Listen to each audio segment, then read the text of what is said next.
নির্বাচন তিনি দিতে চান এই বছরের ডিসেম্বর থেকে শুরু করে আগামী বছরের জুনের মধ্যবর্তী কোনো এক সময়,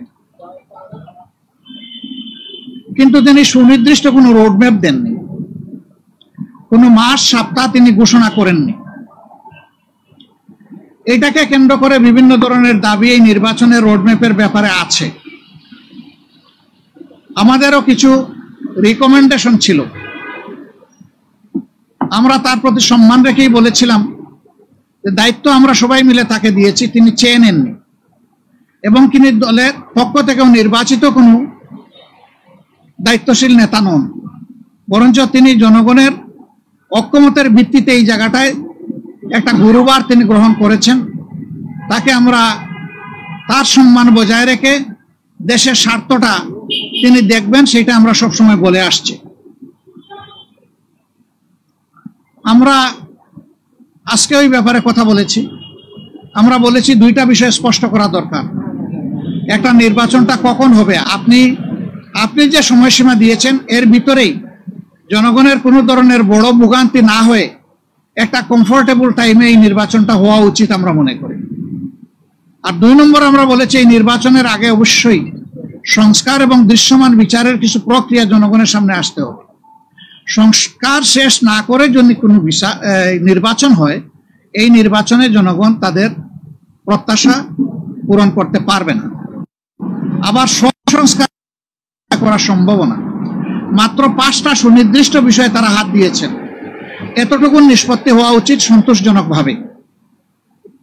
এর পাশাপাশি এখানে জুলাই প্রক্লেমেশনের ব্যাপার স্যাপার আছে, এগুলা সংস্কারের সাথে জড়িত। তো অনেক দলের দাবি দেওয়ার মধ্যেও কিছু ভিন্নতা আছে, এটা থাকবে, দল যেহেতু আলাদা মতেরও ভিন্নতা থাকবে, এটাই স্বাভাবিক। গণতন্ত্রের সৌন্দর্য হচ্ছে আমার মতটি আমি প্রকাশ করব, আরেকজনের মতের প্রতি আমি শ্রদ্ধা দেখাবো। আমি কারো মতকে তুচ্ছ জ্ঞান করব না, উপহাস করব না এবং কাউকে অপমানিত করব না। কিন্তু আনফরচুনেটলি এই সীমা আমরা অনেকেই রক্ষা করে চলতে পারি না, আমাদের পারা উচিত। গণতন্ত্রের স্লোগান হচ্ছে let us agree to disagree. আসো আমরা এক হই যে আমাদের ভিন্ন মত প্রকাশ করার অবকাশ আছে, সুযোগ আছে। এই থিওরির উপর আমাদের সকলকে আসতে হবে।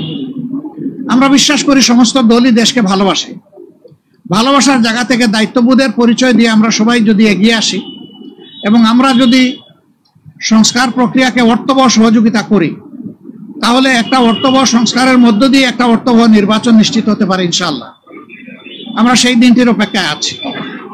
সমাজে যে অস্থিরতা দেখা দিয়েছিল এই বিষয়টাকে কেন্দ্র করে, প্লাস বিভিন্ন ব্লকেটকে কেন্দ্র করে আপাত দৃষ্টিতে তা কিছুটা কেটেছে। আমরা এর স্থায়ী নিষ্পত্তি চাই এবং আমরা মনে করি যে 2টা রোডম্যাপ ঘোষণা করলেই তার অনেকটাই সমাধান হয়ে যাবে।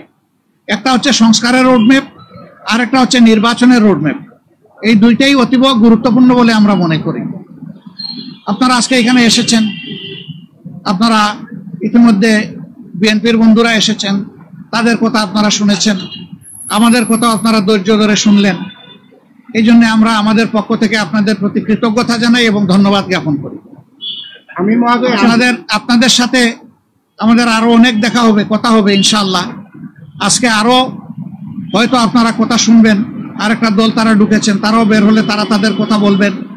আমরা দেশকে আমাদের ভালোবাসার জায়গা থেকে, বিবেকের দায়বোধের জায়গা থেকে যেটা উত্তম মনে করি সেই ব্যাপারে কাজ করতে আমরা দৃঢ় প্রতিজ্ঞ।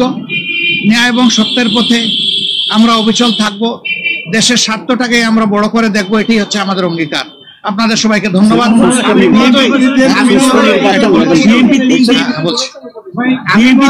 আপনারা যে আজকে আলাপ করলেন এটার প্রেক্ষিতে আপনারা কোনো সময়সীমা বেঁধে দিয়েছেন কিনা এবং আপনারা সংস্কারের পরে নির্বাচন চাচ্ছেন কিনা? অবশ্যই সংস্কারের পরে সবাই নির্বাচন চায়, আমরা শুধু এর আগের দল বলেছে যদি তারা নির্বাচন ক্ষমতায় যায় তাহলে তারা সংস্কার কন্টিনিউ করবে এবং আওয়ামী লীগের বিচার কন্টিনিউ করবে। আপনারা কি এটা বিএনপি কখনো কখনো বললে, তারা কিন্তু বারবার এখনো বলছে যে আমরা সংস্কারের বিরোধী নই, তবে নির্বাচনের রোডম্যাপটা আমরা চাই সুনির্দিষ্টভাবে, সেটা তো আমরাও চাই। কিন্তু আমরা কোনো সময় বেঁধে দেইনি, আমরা কমফোর্টেবল 2টা টাইম আপনাদের মাধ্যমেই জাতিকে জানিয়েছি। যদি সংস্কার শেষ হয়ে যায় তাহলে ফেব্রুয়ারির মধ্যভাগে এটা হতে পারে। আর যদি সংস্কারের ভিতরে শেষ না হয়, আরেকটু সময় লাগে, এরপরেই যেহেতু রোজা শুরু হয়ে যাবে, রোজার পর হতে হবে, তারপরে এটাকে টেনে লম্বা করলে কোনো সুষ্ঠু নির্বাচন করা সম্ভব হবে না। আমাদের দেশের আবহাওয়া এটা এলাও করবে না। আপনাদের দুইটা রোডম্যাপের বিষয়ে প্রধান উপদেষ্টা কি বললেন, যে দুইটা দাবি জানাইছেন সে দুইটার ব্যাপারে তিনি গভীর মনোযোগ সহকারে শুনেছেন এবং আমাদের এটা আস্থা হয়েছে যে তিনি বিষয়টাকে ইতিবাচক ভাবে নিয়েছেন। আচ্ছা, বিএনপির পক্ষ থেকে তিনজন মহোদয় গিয়েছেন, আপনাদের এটা কি চান বা তাদের পদত্যাগ চাওয়াটাকে আপনারা কিভাবে দেখেন? তারা বলছে নির্বাচনে বা সরকার নিরপেক্ষতার জন্য তাদের পদত্যাগ করা দরকার। পদত্যাগ চাইলো বিএনপি আর ফতোয়া দিবে জামাতে ইসলামী, এটা কি মানায়? তারা যারা পদত্যাগ চেয়েছেন এই ব্যাপারে তারাই ব্যাখ্যা ভালো দেবেন। আমরা কারোই কোনো পদত্যাগ চাইনি এবং এই সময় আমরা যখন ওই রকম প্রয়োজন অনুভব করব তখন আপনাদের মাধ্যমে জানাই দেব। মনে করছেন এই যে অস্থিরতার অবস্থা বিরাজ করছে, আপনারা আমরা আশাবাদী কতটুকু মনে করছেন? পুরাটাই দূর হবে ইনশাআল্লাহ।